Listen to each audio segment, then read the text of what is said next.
بسم اللہ الرحمن الرحیم۔ السلام علیکم دوستو۔ نوجوان نسل اور اسٹوڈنٹس کے لیے ضروری مورل ویلیوز یا ایتھیکل ویلیوز پہ ہم ڈسکشن کر رہے تھے۔ آج اس کا چوتھا پارٹ ہم کر رہے ہیں۔ آج جو ہم ڈسکس کریں گے اس میں سب سے پہلے آتی ہے ریسپانسبلٹی یا بینگ ریسپانسبل۔ تو جو اسٹوڈنٹس ہیں ان کو اپنے کلاس روم میں، اپنے گھر میں، اپنے فرینڈ سرکل میں ہر جگہ پر ریسپانسبل ہونا چاہیے۔ کس سینس میں؟ ایک تو جب وہ گھر میں ہیں، اپنے جتنی بھی بلانگنگس ہیں وہ ان کو ری ارینج کر کے رکھیں لازمی طور پر۔ چھوٹی چھوٹی باتیں ہیں، جیسے صبح آپ اٹھتے ہیں تو اپنا بیڈ سیٹ کریں، کوئلٹ اگر پہنی ہوئی ہے تو وہ آپ اس کو فولڈ کر رکھیں، شوز اپنے خود پالش کریں، اپنا بیگ وغیرہ خود بنائیں۔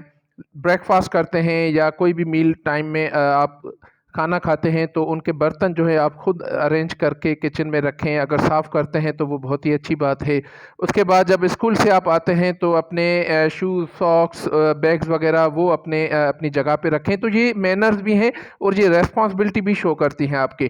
کلاس روم میں آپ ہیں تو اپنے کلاس کو صاف ستھرا رکھیں، اپنی چیئر کو، اپنے سامان کو، بیگ کو ہر جگہ صاف ستھرا رکھیں۔ اس کے بعد گلی محلوں میں جب آپ کھیلتے ہیں، جب آپ جاتے ہیں تو ان کو بھی صاف ستھرا رکھنا آپ کی ذمہ داری میں شامل ہے۔ اور دوسری کہ آپ کو جو چھوٹے چھوٹے کام بھی اگر دیے جاتے ہیں پیرنٹس کی طرف سے، اپنی مدر کی طرف سے، اپنے فادر کی طرف سے یا ٹیچرز کی طرف سے، تو وہ بھی پوری ذمہ داری سے آپ ادا کریں۔ یہ بہت ہی ایک بڑی اسکل ہے، لائف اسکل ہے، جس کا بہت ہی پازیٹیو امپیکٹ بھی ہوتا ہے لائف پہ، اور اس سے ٹائم مینجمنٹ بھی ہوتی ہے۔ اس کے بعد ہے ٹروتھفلنس۔ اب ہم سب کو پتا ہے کہ رسول اللہ صلی اللہ علیہ وسلم کی جو ہستی تھی وہ سچائی کا آئینہ دار تھی، یہاں تک کہ کفار مکہ جو تھے وہ ان کو صادق اور امین کے لقب سے پکارتے تھے۔ امین یعنی امانت دار، وہ آگے آ رہی ہے آنیسٹی۔ تو ہمیں چونکہ اللہ کی اطاعت کرنی ہے، اس کے بعد اس سے پہلے رسول کی اطاعت کرنی ہے، اسی میں اللہ کی اطاعت ہے، اللہ کی رضا ہے۔ تو رسول اللہ صلی اللہ علیہ وسلم کی جو زندگی کا سماجی پہلو تھا اس میں ہر ایک لمحے میں ہمیں سچائی نظر آتی ہے۔ تو نوجوانوں کو، اسٹوڈنٹس کو چاہیے کہ جھوٹ بولنا قطعی طور پر بند کر دیں، صرف سچ بولیں، سچ کے ساتھ کھڑے رہیں۔ قرآن شریف میں بار بار حکم دیا گیا ہے کہ اے ایمان والو، مفہوم ہے کہ تم سچ کے ساتھ کھڑے رہو، سچ پہ گواہی دو۔ رسول اللہ صلی اللہ علیہ وسلم کی ایک حدیث ہے، مفہوم ہے کہ تم سچ کو پکڑ لو۔ کیوں کہ سچ جو ہے وہ نیکی کے راہ پہ لے جاتا ہے، اور نیکی جو ہے جنت کی طرف لے جاتی ہے۔ تو اس حدیث سے پتہ چلتا ہے کہ سچ بولنے کی کتنی اہمیت ہے۔ اس کے بعد آنیسٹی، بینگ آنیسٹ۔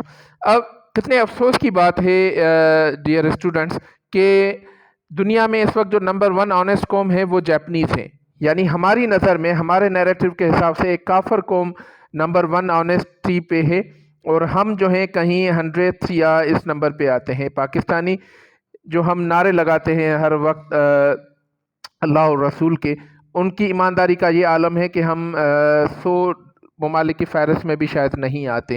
کون سا ایسا کام ہے بے ایمانی کا جو ہم نہیں کرتے؟ چیٹنگ ہم کرتے ہیں، فراڈ ہم کرتے ہیں، ملاوٹ ہم کرتے ہیں، کام چوری ہم کرتے ہیں، جھوٹ ہم بولتے ہیں، دھوکہ ہم دیتے ہیں، سب کچھ کرتے ہیں۔ تو میری اسٹوڈنٹ سے، نوجوان نسل سے گزارش ہے کہ براہ مہربانی اس چیز سے بچیں اور اس پہ تھوڑا غور و فکر کریں کہ رسول اللہ صلی اللہ علیہ وسلم کی جو زندگی ہے وہ ہمیں کیا سکھاتی ہے، کس طرح ہمیں ایمانداری سکھائی جاتی ہے۔ اب اس میں کیا ہے کہ ظاہر سی بات ہے، چھوٹے چھوٹے بچوں کے لیے میں یہ کہہ رہا ہوں کہ جن میں لوگوں کی، بچوں کی چیزیں چھپانے کی عادت ہوتی ہے، تو پیرنٹس کو بھی چاہیے شروع سے یہ باتیں ان کو سمجھائیں کہ یہ غلط ہے۔ اس کے بعد جو ہے آنیسٹی یہ بھی ہے کہ ہم اپنی غلطی مان لیں۔ کہیں اگر ہم سے غلطی ہو گئی ہے، کہیں ہم نے کسی کو ہرٹ کر دیا ہے، کہیں ہم سے کوئی ایسا مس بیہیو ہو گیا ہے تو ہم اس کو مان لیں، یہ بھی آنیسٹی میں شامل ہوتا ہے۔ اللہ تعالیٰ نے قرآن پاک میں فرمایا ہے کہ جو مومن ہیں، ایمان لانے والے، وہ ان سے کوئی جان بوجھ کے گناہ یا غلطی ہو جاتی ہے تو اس پہ وہ اڑ نہیں جاتے، بلکہ وہ توبہ کر لیتے ہیں اور اپنی اصلاح کر دیتے ہیں۔ تو یہ بھی ایک ایمانداری کی قسم ہے۔ سب سے بڑی بات جو ایمانداری میں آپ کو بتاؤں، جو ہم ایگزامز میں چیٹنگ کرتے ہیں، یہ بے ایمانی ہے، یہ بددیانتی کے زمرے میں آتا ہے، کیونکہ ہم جھوٹ بول رہے ہوتے ہیں، چیٹنگ کر کے ہم نقل کر رہے ہوتے ہیں، ہم دھوکہ دے رہے ہوتے ہیں اپنے پیرنٹس کو، اپنی سوسائٹی کو، اپنے ایگزامنر کو ہم دھوکہ دے رہے ہوتے ہیں۔ تو یہ بددیانتی ہے۔